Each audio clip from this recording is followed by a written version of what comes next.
Hello everyone, it's by Pritam Das. Welcome to my channel my trip. So guys, তোমরা সব কেমন রয়েছো? আশা করছি খুব ভালো রয়েছো। অনেক দিন ধরে কোনো ভিডিও দিতে পারিনি, তাই চলে এলাম আরেকটি নতুন ভিডিও নিয়ে। তো আজকে আমাদের গন্তব্য, আমাদের যেখানে যাওয়ার উদ্দেশ্য ছিল, তো আমরা সেখানে যাওয়ার জন্য বেরিয়ে পড়েছি। তো আমি শুধু একা নেই, আজকে আমাদের ফুল ফ্যামিলি রয়েছে। আগে দেখো, সবটাই দেখতে পাবে। এবং তোমাদের কাছে অনুরোধ রইল যে চ্যানেলটা আগে এগিয়ে নিয়ে যেতে আমাকে সাহায্য করো। সাহায্যটা আর কিছু নয়, সাবস্ক্রাইব, লাইক, শেয়ার এবং বেল আইকনে ক্লিক করতে ভুলো না।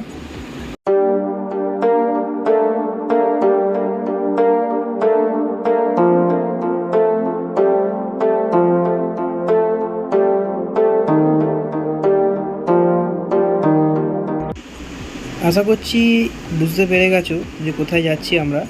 তো আমরা যাচ্ছি দক্ষিণেশ্বর। এখন রয়েছি বালি ব্রিজের উপর দিয়ে যাচ্ছি। তো দক্ষিণেশ্বর মন্দিরের যতটুকু দেখাতে পারবো সম্ভব ততটুকু দেখানোর চেষ্টা করব।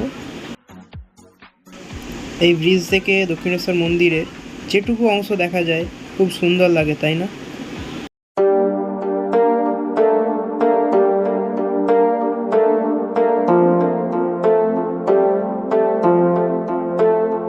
দক্ষিণেশ্বর মন্দিরের গেট সামনে দেখতে পাচ্ছ, আর সাইডে দেখতে পাবে যে ফেরিঘাট, যেটা ফেরিঘাট দিয়ে যারা আসবে আর কি, তো তাদের জন্য ফেরিঘাটটার গেটটা দেখালাম।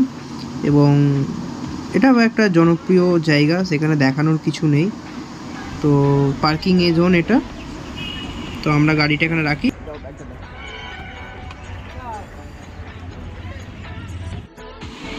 তো আমরা বর্তমানে রয়েছি এখন দক্ষিণেশ্বর টেম্পল।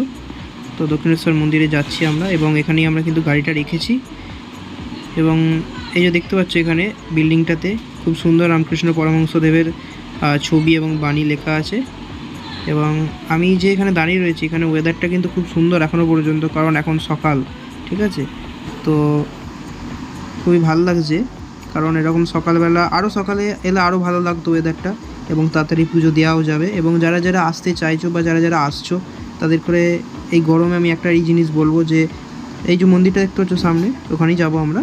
কিন্তু তাদের করে একটা কথাই বলতে চাই যে সকাল সকাল এসো, তাড়াতাড়ি পুজো দেওয়া যাবে, কারণ মন্দিরের যে স্থানটা রয়েছে না, সেগুলো তেতে যায়, খুবই কষ্ট হয় আর কি লাইনে দাঁড়াতে গেলে। তো এইখানে ভোজনালয় আছে, এখানে ভোজন খেতে পারবে, মানে খাবার ফুড খেতে পারবে তোমরা, যা লাগবে আর কি খাবার।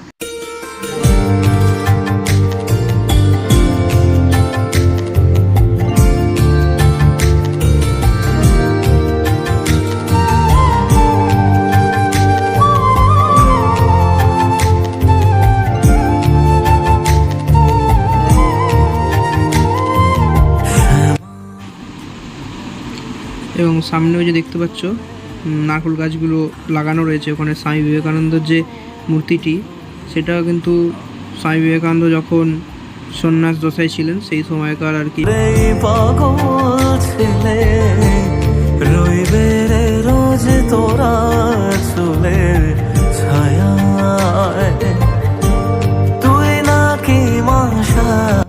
এবং এখানেই দক্ষিণেশ্বর যে পুলিশ স্টেশন, সেই পুলিশ স্টেশনের চৌকিও রয়েছে সামনেই।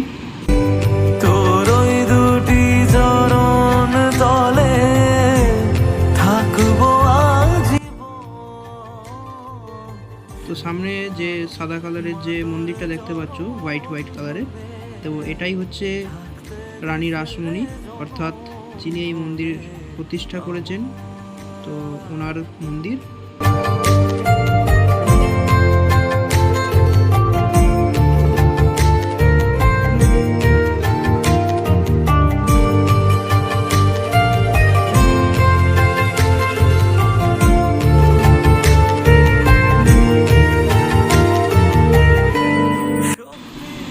আসলে আজকে আসার মেন কারণ হচ্ছে আমার দিদির মেয়ের গঙ্গা স্নান করাতে হবে, দিদির মেয়েকে। তো সেই কারণে এই যে আমার দিদির মেয়ে আদ্রিকা দাস, তোমরা সকালে আশীর্বাদ করো এবং ভালোবাসা দিও, এটাই চাই।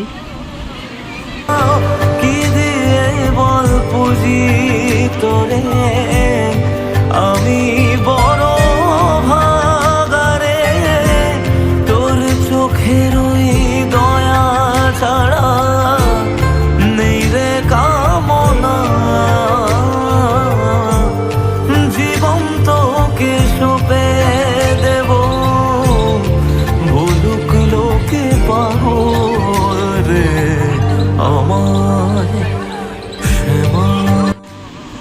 দিদিদের এবং আমাদের পুজো দেওয়ার জন্য দুটো ডালা কিনে নেওয়া হয়েছিল, তো বাবা বললো আমি কিনে নিয়ে আসছি এবং পুজোটা দিয়ে আসছি।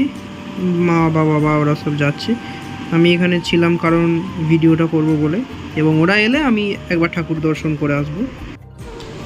2019 সালে গিয়েছিলাম দক্ষিণেশ্বর মন্দিরে এবং 2025-এই গেলাম।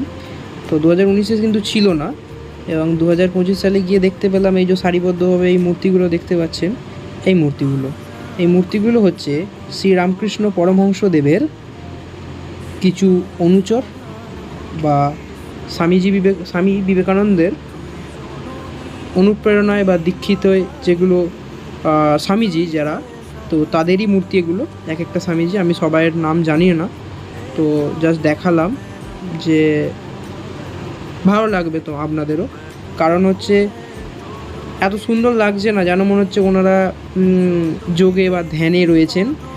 আর ভিউ তো সত্যি খুব সুন্দর লাগছে, এবং এত সুন্দর ওয়েদার ওখানটা, গঙ্গার ধার, মানে বলার মতো ভাষা নেই এখানে, এতটাই সুন্দর জায়গা এবং এতটাই সুন্দর লাগবে, মানে মন শান্তি করার জন্য বেলুড় মঠ এবং দক্ষিণেশ্বর উল্লেখযোগ্য জায়গা। এবং দূরে দেখতে পাচ্ছেন বালি ব্রিজ, এবং এই মন্দিরগুলো দেখতে পাচ্ছেন এগুলো হচ্ছে শিব মন্দির। এবার ভেবেছিলাম যে শিব মন্দির কতগুলো রয়েছে একবার গুনে দেখব, বা প্রত্যেকটা শিবের নাম আমরা তো জানি না, তো দেখব, কিন্তু ওখানে ক্যামেরা নট অ্যালাউ, এবং ভেতরে ঢোকার সাথে সাথে আমাদের করে জুতো এবং ইলেকট্রনিক্স গ্যাজেট এগুলো কিন্তু বাইরে রেখে যেতে হয়েছিল, তো সেই কারণে গোনাও হলো না এবং দেখাও হলো না যে ঠিক করে যে কোনটা মানে কোন ঠাকুরের কি নাম, তো চলে আসতে বাধ্য হলাম। যদি কোনো দিন লাইফে সুযোগ পাই মন্দিরের ভেতরের ফুটেজ নেওয়ার বা মন্দিরের ভেতরের দৃশ্যগুলো আপনাদের সামনে তুলে ধরার এবং আমার চ্যানেলে রাখার, তো অবশ্যই সেটা করার চেষ্টা করব বা দেখানোর চেষ্টা করব।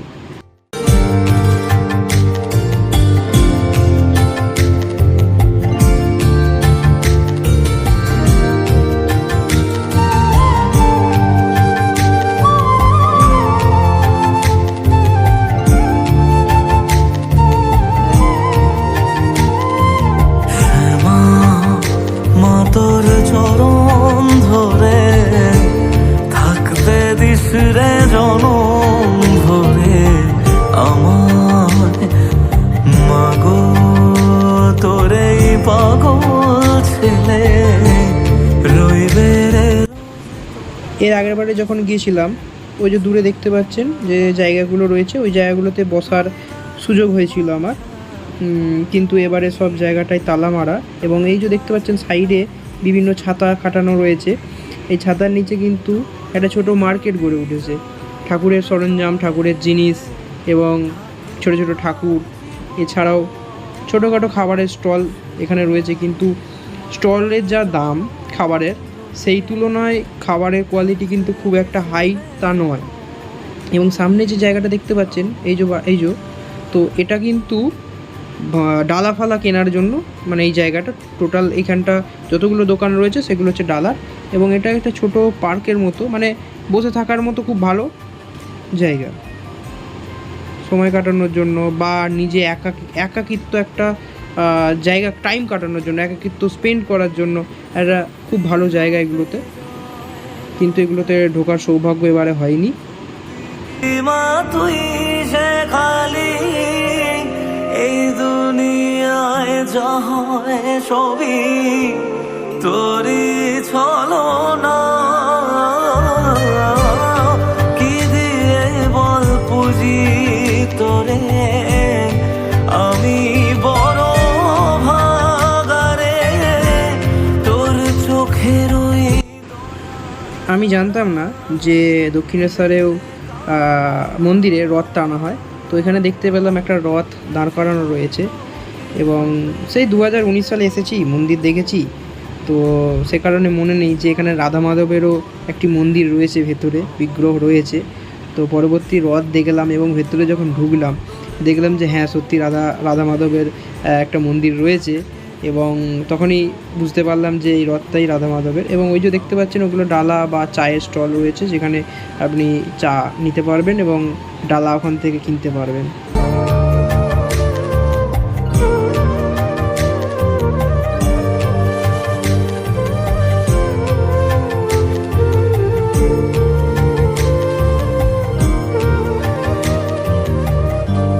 হাজার খুঁজেও মা তোর মতো শীতল ছায়ার হদিশ পাইনে। তুই জননী, তুই মা কালী, তুই যে সাধনা।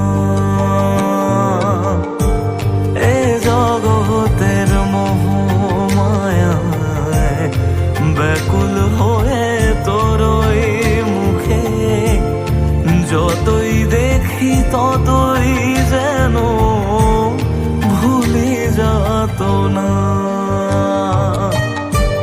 কি দিয়ে বল পুজি তোরে, আমি বড় ভাগারে। তোর চোখের ওই দয়া ছাড়া নেই রে কামনা। জীবন তো আগেও বললাম যে আমি এখনও ভেতরে যাইনি, ভেতরে ঠাকুর দর্শন এখনও করিনি। এতক্ষণ ধরে দাঁড়িয়ে রয়েছি কারণ ওরা ভেতরে রয়েছে, আশা করি হয়তো ভিড় হয়েছে একটুখানি। তো কিছু করার নেই, ওরা বাইরে বেরোলে তবে আমি ভেতরে যেতে পারবো। কিন্তু রোদ হবে বুঝতেই পারছি ভালো রকমভাবেই, কারণ এখন বাজছে 12টা কাছাকাছি হয়ে গেছে। তো রোদে অবস্থা খারাপ হয়েই যাচ্ছে আমার। তা সত্ত্বেও আমি এই মূর্তিগুলোর পাশে রয়েছি, যেগুলো দেখালাম একটু আগেই, যে শ্রীরামকৃষ্ণ পরমহংসদেবের এরা হচ্ছে শিষ্য, এক একটা শিষ্য রয়েছে, স্ট্যাচুগুলো আছে। এবং এটা খুব মানে ভালো লাগছে জায়গাগুলো, কারণ এই জায়গাটা এলে একটু শান্তি লাগছে, কারণ ঠান্ডা হাওয়াটা আসছে এখান থেকে। কিন্তু মন্দিরের দিকটা গেলে খুবই গরম করছে এবং আস্তে আস্তে হিট হচ্ছে, কারণ গোটাটাই তো স্নান করা রয়েছে না, সেই কারণে তাপছে, তো মাটি নেই। তো এখানটা ভালো লাগছে। তো এখান থেকেই আশা করি দেখতে পাচ্ছে বালি ব্রিজ, যেটার উপর দিয়ে আমরা এলাম আর কি। তো আমরা বাই রোড এসেছিলাম, সেই কারণে আমাদের করে ওই ব্রিজ হয়ে আসতে হতো। এবার যারা যারা মেট্রো ধরে আসবেন, আমাদের দিক দিয়ে তো মেট্রো ধরে আসা যাবে না, সেটা কলকাতার দিকে যারা বসবাস করছে, হাওড়ার দিকে বসবাস করছে, তারা মেট্রো ধরে আসতে পারবেন। এবং এছাড়াও ট্রেনের সুবিধা রয়েছে, আমাদের বেশিরভাগ সময় আমরা ট্রেনে করেই প্রেফার করি। আর এছাড়াও ফেরি রয়েছে, বালিতে ওখানে নেবে, ওপার থেকে ফেরি করেও এপারে আসা যায়। তো ফুল ডিটেলস দিতে পারলাম না, মন্দিরের ভেতরের ভিউ দিতে পারলাম না। এবং আমার কাছে মা ভবতারিণীর একটি ছবি ছিল, তো অবশ্যই সেটা ইন্টারনেট থেকে নামানো, তো সেই ছবিটাও দেবো। কারণ মন্দিরে এলাম, আমি দর্শন করলাম, আপনারা দর্শন করবেন না, সেটা তো হয় না, সেটা একটা খারাপ লাগে। তো সেই কারণে মা ভবতারিণীর ছবি আমি অ্যাটাচ করে দেবো, তো আপনারা দেখবেন এবং আপনাদের ভালোবাসা আশা করি আমি। তো আপনারা ভালোবাসা দিন, আপনারা চ্যানেলটিকে সাপোর্ট করুন এবং আপনাদের নিজেদের চ্যানেল ভেবে চ্যানেলটিকে সাপোর্ট করুন এবং আমাকে এগিয়ে যেতে সাহায্য করুন। তো অনেক দিন হয়ে গেল কোনো ভিডিও আপলোড করতে পারিনি, তাই ভাবলাম এই ছোট্ট একটি ভিডিও আপলোড করি।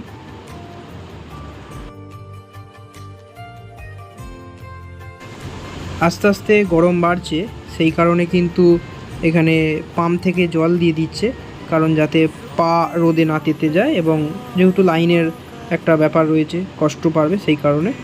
তো এই মন্দিরে রয়েছেন মা ভবতারিণী। এই দুনিয়ায় যা হয় সবই তোরই ছলনা।